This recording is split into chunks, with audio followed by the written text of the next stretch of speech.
Welcome to চাকরি চাই channel. চাকরি চাই চ্যানেলে সবাইকে তোমাদের স্বাগত। আজকে একটি গুরুত্বপূর্ণ অঙ্ক আগত ডাব্লিউবিপি এবং কেপি পরীক্ষার্থী যারা আছো তাদের জন্য এটি ইম্পর্টেন্ট। প্রশ্নটি হচ্ছে, মোহন এবং সুরেশ 10,000 টাকা এবং 8,000 টাকা বিনিয়োগ করে একটি অংশীদারিত্বে প্রবেশ করে। 3 মাস পর উদয় তার সাথে 12,000 টাকা বিনিয়োগে ব্যবসাতে যোগদান করে। তাহলে 7,200 টাকার অর্ধবার্ষিক লাভে সুরেশের লাভ কত হবে? তাহলে কি বলেছে, ব্যবসায় 3জন মেম্বার আছে। একজন 10,000 টাকা দিচ্ছে, একজন 8,000 টাকা দিচ্ছে, একজন 12,000 টাকা দিচ্ছে। দুজন মেম্বার 12 মাস ব্যবসাতে থাকছে আর একজন মেম্বার 3 মাস পরে যোগদান দিচ্ছে। চ্যানেলটিতে যদি তোমরা নতুন হয়ে থাকো, চ্যানেলটি সাবস্ক্রাইব করো। ভিডিওটি ভালো লেগে থাকলে লাইক করো, কমেন্ট করে জানাও যে ভিডিওটি তোমাদের কেমন লাগছে। এই চ্যানেলে প্রত্যেক দিনই ভিডিও ছাড়া হয়। চ্যানেলটিকে ফলো করো, চ্যানেলটিকে সাবস্ক্রাইব করে রাখো। প্রচুর প্রশ্ন তোমরা এই চ্যানেল থেকে আগত পরীক্ষাগুলোতে কমন পেতে চলেছ, সেই উদ্দেশ্যেই ক্লাসগুলোকে করানো এবং কম সময়ের মধ্যে তোমরা অনেক বেশি কিছু শিখতে পারবে আশা রাখছি। তো এখানে বলছে যে 3জন মেম্বার, যেটা আমি বললাম, 10,000 টাকা, 8,000 টাকা এবং 12,000 টাকা। আচ্ছা, আমি বললাম যে 12 মাসই এটা দুজন কাজ করছে, কী করে বললাম? যদি প্রশ্নে দেখো যেরকম বলা আছে যে মোহন এবং সুরেশ বা যা কোনো নাম দিয়ে 10,000 এবং 8,000 বা সামথিং কোনো একটা অ্যামাউন্ট থাকলো, টাকা বিনিয়োগ করে একটি অংশীদারিত্বে প্রবেশ করছে। দেখো এদেরকে স্পেসিফিক বলা আছে, এরা 3 মাস পরে ঢুকেছে, 2 মাস আগে ঢুকেছে, 3 মাস পরেই বা 4 মাস পরেই বা 6 মাসের জন্য, কিছু বলা নেই। তো যাদেরটা বলা থাকে না তাদের আমরা 12 মাসই ধরে নিই। এবং 3 মাস পরে উদয়তার সাথে, তাহলে 3 মাস পর মানে 12 মাসে বছর হয়, তাহলে 3 মাস পর মানে 9 মাস খেটেছে। 9 মাস খেটেছে তো 3 মাস পর মানে কি 9 মাস খেটেছে। তাহলে উদয় কিন্তু 9 মাসের জন্য রাখছে এবং মোহন সুরেশ কিন্তু 12 মাসের জন্য রাখছে টাকাটা ব্যবসায়তে। কিন্তু এখানে একটা টুইস্ট আছে, অঙ্কটা এই কারণেই ইম্পর্টেন্ট।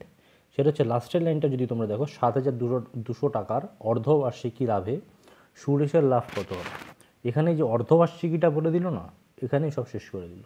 এই কারণে অঙ্কটা একটু ইম্পর্টেন্ট হয়ে দাঁড়ায় এবং পরীক্ষায় আসার মতন হয়ে দাঁড়ায়। আচ্ছা, এখানে আমরা অপশানগুলো দেখতে পাচ্ছি 4,000, 3,200, 2,000 এবং 2,400। এবার আমি অঙ্কটা কীভাবে করতে হবে বলছি। এখানে সবসময় এই লাইনটা মনে রাখো যে অর্ধবার্ষিকী লাভ বলেছে, জাস্ট এই লাইনটায় মাথায় ঢুকে গেলে অঙ্কতে কিচ্ছু নেই। আমরা কি জানি, অঙ্কের ফর্মুলা অংশীদারিত্বে, যদি নোট ডাউন করে না থাকে কারণ নোট ডাউন করে নাও। অংশীদারি কারবারের ক্যাপিটাল অর্থাৎ মূলধন গুণ সময় ইকুয়াল টু লভ্যাংশ মানে প্রফিট, মানে capital into time equal to profit. মূলধন গুণ সময় ইকুয়াল টু লাভ। তাহলে মূলধন এখানে 10,000 আর সময় যেগুলো বললাম 12 মাস, 13 মাস, 3 মাস, 6 মাস, 9 মাস, যেটা বলা থাকবে সেটাই। মোহন, সুরেশ এবং উদয় মূলধন কি বলেছে? 10,000, 8,000, 12,000 লিখে দিয়েছি আমি। সময় আমি এখানে লিখলাম, দেখো 12 মাস 12 মাস বলছিলাম, কিন্তু এখানে 6 মাস বলেছি।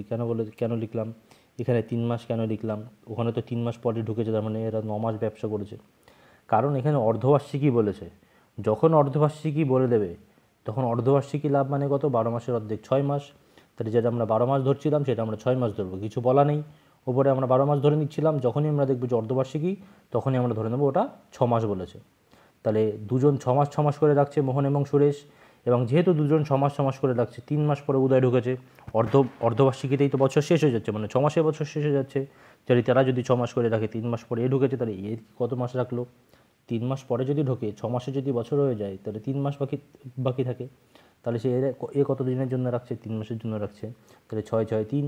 এবার ক্যালকুলেশন আসান করার জন্য তোমরা মূলধনকে একটা এরকম করে কাটতে পারো এবং সময়কেও কাটতে পারো। আমি সময়কে কাটিনি, কিন্তু কাটা যায়, কিন্তু ওপর নিচ কিন্তু কাটতে পারবে না, তুমি সরল রেখা বরাবর কাটবে। যেমন এই যে মূলধন লেখা আছে 10,000, 8,000, 12,000, এখানে আমি দেখো 3টে করে শূন্য কেটে দিয়েছি, 3টে করে কমন আছে। এটাকে আমি আরও কাটতে পারতাম, 2 দিয়ে 5 দিয়ে কাটতে পারতাম, 4 কাটতে পারতাম, 2 দিয়ে 6কে দিয়ে কাটতে পারতাম, 12কে করতে পারতাম, সময়কেও কাটতে পারতাম, বাট আমি করিনি। তোমাদের কাটাকুটিটা বেশি হয়ে যাবে, বুঝতে অসুবিধা হবে সেই কারণে, কিন্তু তোমরা করতে পারো। তাহলে দেখো আমরা বলেছি গুণের সম্পর্ক মূলধন ইন্টু সময় ইকুয়াল টু প্রফিট। তাহলে 10 ইন্টু 6 হয়ে গেছে 60, 8 ইন্টু 8 6 হয়ে গেছে 48, 3 ইন্টু 12 হয়ে গেছে 36। এগুলোকে এবার আমি কাটতে পারি, প্রফিট করার পরে আমি এবার নিচে এভাবে কাটতে পারি। দেখো 12 দিয়ে কেটেছি, 5 12 60, 4 12 48, 3 12 36। সুরেশ চাইছে যে সুরেশের লভ্যাংশ কত হবে বা লাভ কত হবে। 7,200 টাকা বলেছে। দেখো এই টাকাটাকে কিন্তু আবার অর্ধেক করতে যেও না, যে 7,200কে আমি ভাগ করে দেবো, ওরকম হবে না। বা এটা অর্ধেক আছে, এটাকে ডবল বানাবো, 14,000 তোমার 400 করবো, সেরকমও কিন্তু হবে না। এটা কিন্তু টাকাই, 7,200 টাকায় হচ্ছে লাভ। এই 7,200 টাকাকে আমরা ভাগ করছি কী দিয়ে, টোটাল টাকা আমরা যোগ করে নিলাম, এটাই তো 7,200 টাকার লাভ। আর 5 ইন্টু 4 ইন্টু 3, এই যে এককগুলো, এর যোগফল হচ্ছে 12। তাহলে 12 মানে 7,200। তাহলে 12 মানে যদি 7,200 হয়, তাহলে 4 মানে হচ্ছে সুরেশের ভাগ। তাহলে 4 মানে কত, 7,200 বাই 12 ইন্টু 4, 4 দিয়ে কাটলাম 12কে 3 দিয়ে, 3 3 24 72, 2,400 টাকা হচ্ছে সুরেশের ভাগ। ভিডিওটি এত অবধি যদি দেখে থাকো তোমরা, অসংখ্য ধন্যবাদ। চ্যানেলটিতে যদি তোমরা নতুন হয়ে থাকো সাবস্ক্রাইব করো, ফেসবুক থেকে দেখলে ফলো করো। তোমরা আরও অনেক অনেক অনেক অনেক অনেক ভিডিও পাবে এবং তোমাদের পরীক্ষায় অনেক বেশি হেল্প হবে। থ্যাংক ইউ সো মাচ ভিডিওটি দেখার জন্য। আবার এই চ্যানেলে ভিজিট করো, ভিডিও দেখো, নিজেদের পড়াশোনাকে স্ট্রং রাখো, নিজে ভালো থাকো, বাবা মাকে ভালো রাখো।